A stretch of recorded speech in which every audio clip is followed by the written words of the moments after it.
दोस्तों नमस्कार, मैं संजय मग्गू और मौजूद हूं देश रोजाना के डिजिटल मीडिया मंच पर। दोस्तों, मैं आपसे लगातार पॉलिटिकल इश्यूज पर चर्चा किया करता हूं, राजनीतिक मुद्दों पर। प्रधानमंत्री कौन बन रहा है, मुख्यमंत्री कौन बन रहा है, सांसद कौन बन रहा है, एनडीए का क्या हो रहा है, इंडिया का क्या हो रहा है, यहां क्या हुआ, वहां क्या हुआ, इन सब पर लेकर हम आपसे राजनीतिक चर्चा किया करते हैं। लेकिन जिस मुद्दे पर आपसे आज मैं चर्चा में हूं, वो मुद्दा सीधे आपसे जुड़ा हुआ है, सीधे आपसे जुड़ा हुआ है। वो मुद्दा जुड़ा हुआ है आपके बच्चों से, आपके नौनिहालों से। हम और आप दोस्तों सभी बाल बच्चेदार लोग हैं, सभी के परिवार में उनकी संतान है और सभी का सपना होता है कि उसका बच्चा पढ़ लिख कर बड़ा बने। जो प्रवेश परीक्षा होती हैं उनको वो क्लियर करे, उनके अंदर वो अव्वल रहे और देश और समाज के लिए एक अपना अलग स्थान तैयार कर ले। हर माँ बाप की इच्छा होती है कि उसका बेटा, उसकी बेटी पढ़ लिख करके देश और समाज के अंदर उसका और उसके परिवार का, राष्ट्र का नाम रोशन करें। इसके लिए ज़रूरी होता है कि जो परीक्षा होती हैं, जो परीक्षाएं होती हैं, जो प्रवेश परीक्षाएं होती हैं, एंट्रेंस टेस्ट होते हैं बड़े बड़े पदों के लिए, बहुत ज़रूरी होता है कि वो बिल्कुल क्लीन हों, क्लियर हों, साफ़ सुथरी हों, उनके अंदर किसी प्रकार की धोखाधड़ी और चीटिंग ना हो। दोस्तों, 4 जून को एक परीक्षा का परिणाम आया, नीट का, national entrance and eligibility test, राष्ट्रीय पात्रता सह प्रवेश परीक्षा। बहुत महत्वपूर्ण परीक्षा होती है ये। बच्चे को डॉक्टर बनना है, इंजीनियर बनना है या किसी बड़ी सेवा में जाना है तो उसको ये परीक्षा पास करनी होती है, क्लियर करनी होती है। और सभी छात्र छात्राओं का आप अगर देखें तो तमाम, चाहे वो राजकीय संस्थान हो और चाहे वो शिक्षा की दुकानें हों, शिक्षा की दुकानें मैं कहा करता हूं, जो लोग प्राइवेट सेंटर्स और बड़े बड़े एडवर्टीजमेंट खोल करके उसके बड़े बड़े इश्तिहार छपवाते हैं, इन सब के बीच में हुआ करता है। और वो हर व्यक्ति जो अपनी संतान को बढ़ते हुए देखना चाहता है, वो अपना सब कुछ दांव पर लगाकर अपने बच्चों को, अपने नौनिहालों को इन एंट्रेंस टेस्ट में बिठाता है। बड़ी बड़ी कोचिंग पर बड़ी बड़ी फीस दी जाती हैं, दावे किए जाते हैं कोचिंग सेंटरों द्वारा। लेकिन तब क्या कि जब वो परीक्षाएं लीक हो जाएं और जब परीक्षा के परिणाम में चीटिंग हो, धोखाधड़ी हो, फर्जीवाड़ा हो। मैं आपसे सारी बात का जिक्र इसलिए कर रहा हूं कि एनटीए, नेशनल टेस्ट एजेंसी ने 4 जून यानी कि मंगलवार को, यानी कि उस दिन जिस दिन देश के अंदर चुनाव के परिणाम आ रहे थे, उस दिन नीट की परीक्षा का परिणाम घोषित किया। सबसे पहला सवालिया निशान तो यूं लग जाता है कि 14 जून को वो परीक्षा का परिणाम देना था, लेकिन एनटीए ने वो परिणाम 4 जून को दे दिया। क्या कारण था उसके, ये तो एनटीए वाले खुद बता सकते हैं, लेकिन वो अपनी पीठ थपथपा रहे हैं कि देखिए हमने तो समय से पहले परीक्षा का परिणाम तैयार करके जारी कर दिया। लेकिन उस परीक्षा के परिणाम के पीछे का क्या था मसला सारा आप देखें अगर तो दोस्तों, 720 अंक की परीक्षा होती है नीट की, 720 अंक की। एक प्रश्न के 4 नंबर मिलते हैं, एक प्रश्न के 4 अंक मिलते हैं बच्चे को। अगर वो पूरा पेपर ठीक करेगा तो उसके 720 नंबर होंगे। अगर उसके अंदर एक क्वेश्चन बच्चे ने छोड़ दिया तो 4 नंबर कट जाएंगे, 2 छोड़ दिए तो 8 कट जाएंगे, 3 छोड़ दिए तो 12 कट जाएंगे। लेकिन अगर एक क्वेश्चन उसने गलत किया तो उसके साथ में नेगेटिव मार्किंग होती है, यानी कि 4 के साथ में प्लस 1 नंबर और जुड़ के 5 नंबर कटेंगे। यानी कि अगर किसी बच्चे ने एक क्वेश्चन छोड़ा तो उसको 720 में से 716 अंक मिलेंगे। लेकिन अगर उसने एक सवाल वो गलत कर दिया तो फिर 715 नंबर रह जाएंगे। अगर 2 गलत हो गए तो 710 रह जाएंगे, 3 गलत हुए तो 705 रह जाएंगे। लेकिन जो परिणाम घोषित किया नीट की तरफ से, एनटीए ने जो परिणाम दिया, 24 लाख बच्चों ने टेस्ट दिया था। जो परिणाम दिया, उस परिणाम के अंदर जो मार्किंग हुई, बच्चों को मार्क्स मिले, 67 टॉपर्स हुए हैं इसके अंदर टोटल। और बड़ी बात यह है कि हरियाणा के एक सेंटर के 7 बच्चों का, एक ही सेंटर के 7 बच्चे टॉपर हुए हैं इसके अंदर, एक ही सेंटर के।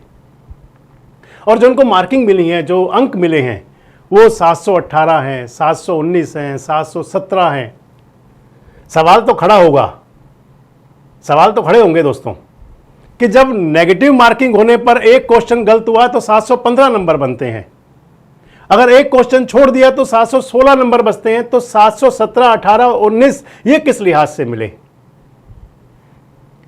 जब इस मामले को उठाया गया तो एक प्रेस ब्रीफ जारी किया और उसके अंदर एनटीए ने कहा कि जिन बच्चों को सेंटर पर परीक्षा के लिए पर्चा लेट मिला था, हमने उनको अलग से मार्क्स दिए हैं ताकि उनकी क्षतिपूर्ति हो। वो कह रहे हैं कि हमने उनको एक्स्ट्रा मार्क्स दिए, एक्स्ट्रा मार्क्स दिए। उसके पीछे क्या रणनीति थी, ये क्यों नहीं बताता एनटीए?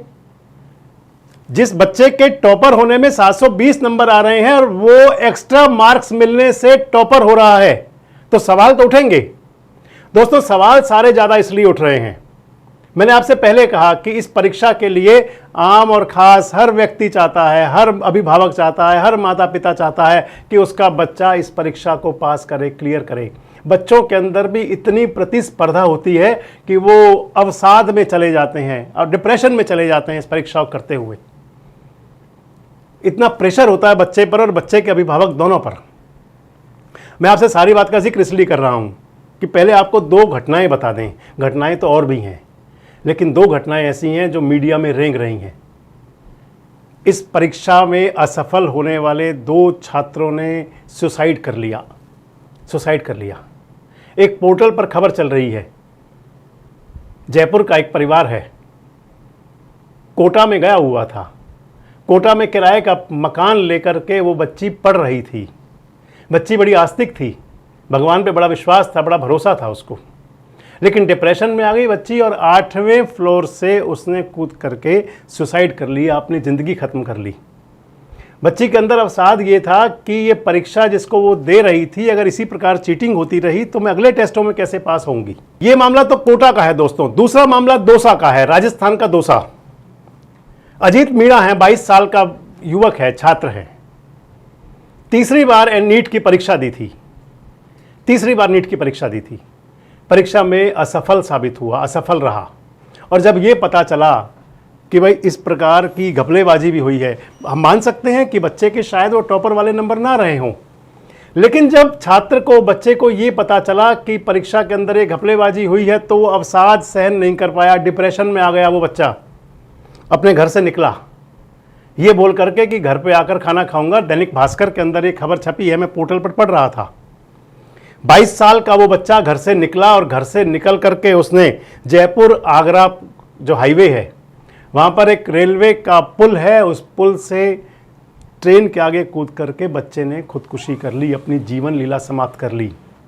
आखिर कोई देश का नेता जो आज सरकार बनाने में मशगूल थे, क्या इन 2 परिवारों को कोई जवाब दे सकते हैं?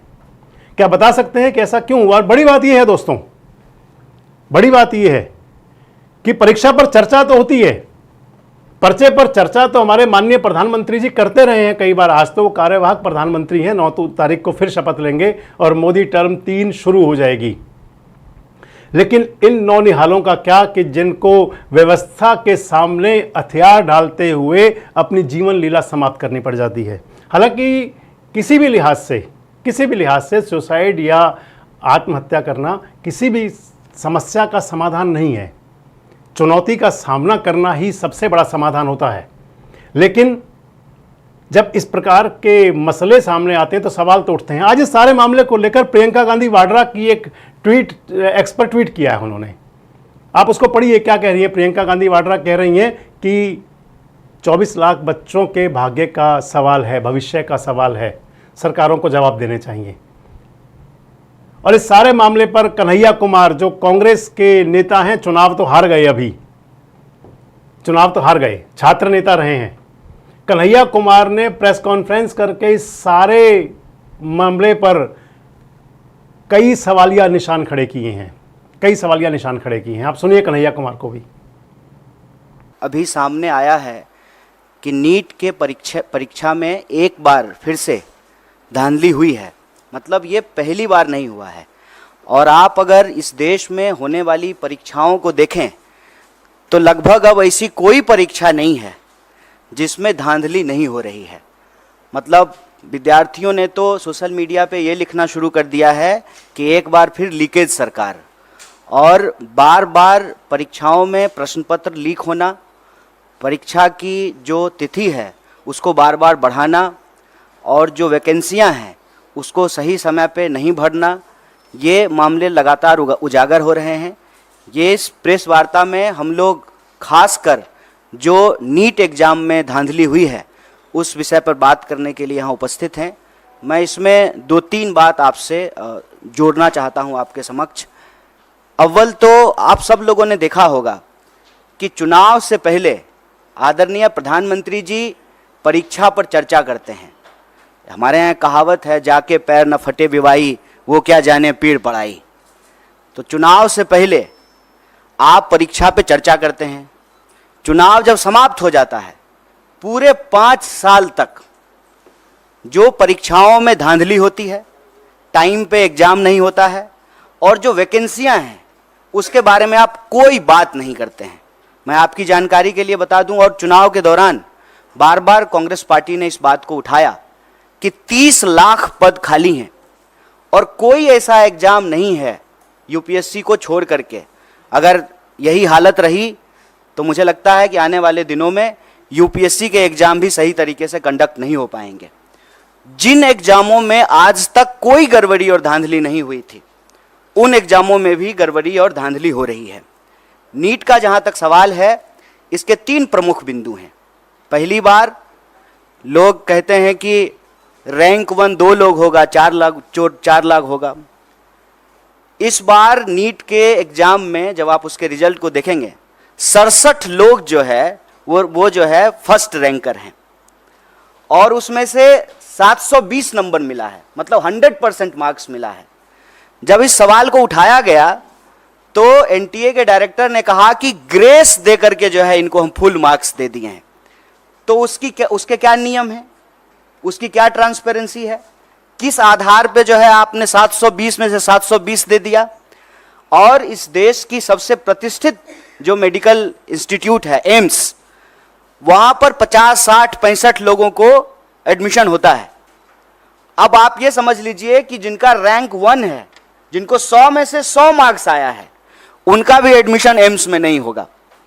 तो पूरी तरह से इन्होंने इस देश के एग्जामिनेशन सिस्टम को मजाक बना दिया है।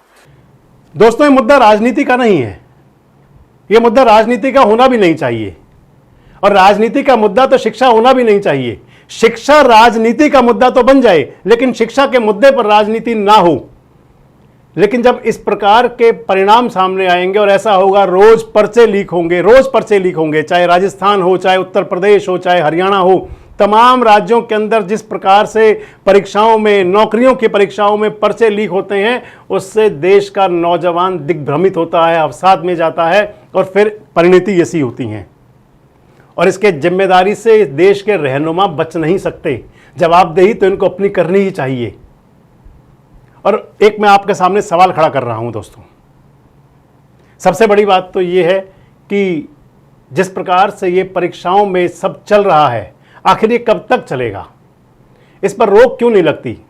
और आखिर इनका सबका जिम्मेदार कौन है और उस पर एक्शन क्यों नहीं लिया जाता, सख्त एक्शन क्यों नहीं होता? और दूसरी बात, जो अभिभावक हैं वो अपने नौनिहालों पर, अपने बच्चों पर इतना बड़ा प्रेशर क्यों बनाते हैं कि वो डिप्रेशन में आ जाएं? और जो छात्र हैं, जो ये परीक्षाएं दे रहे हैं, 18, 19, 20, 22 साल के, 24 साल के जो बच्चे हैं जो परीक्षाएं दे रहे हैं और जिन्होंने एक भविष्य अपना बनाने के सपने संजोए हुए हैं, उनको भी देखना चाहिए कि सपनों से आगे एक और बहुत बड़ी दुनिया होती है।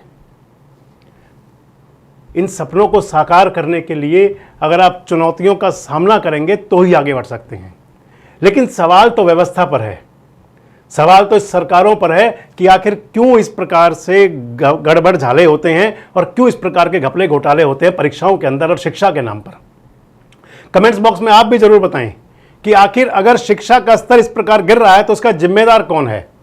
आखिर क्या जवाबदेही तय नहीं होनी चाहिए और जो लोग ऐसा करते हैं उनको दंडित नहीं किया जाना चाहिए? कमेंट्स बॉक्स में जरूर बताएं। जुड़े रहें हमारे साथ, देखते रहें देश रोजाना। हमारे साथ जुड़े रहने के लिए देखते रहिए देश रोजाना का यूट्यूब चैनल सब्सक्राइब कीजिए। साथ ही देश रोजाना की खबरें सबसे पहले देखने के लिए प्रेस कीजिए बेल आइकन।